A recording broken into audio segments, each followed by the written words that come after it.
আসসালামু আলাইকুম। এই যে জিরাটা গুঁড়া করে নিলাম ব্লেন্ডারে করে, হালকা একটু ভাজা দিয়ে নিয়েছি। সকালবেলা এখন সকালে এই যে হাতে মাখা খিচুড়ি রান্না করব, সব প্রকার মশলা দিয়ে দিলাম।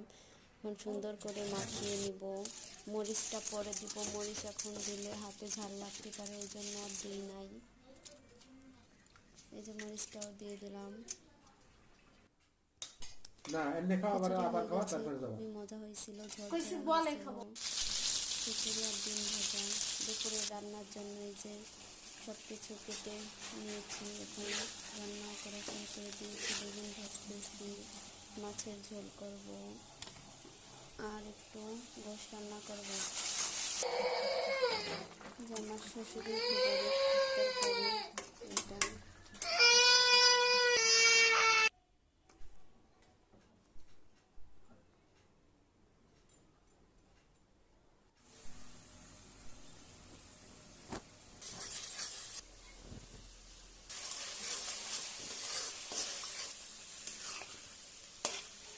ভালো করে কষিয়ে নিব, মরিচের রসটা কষিয়ে রান্না করব, ভাজা ভাজা করে ফেলব।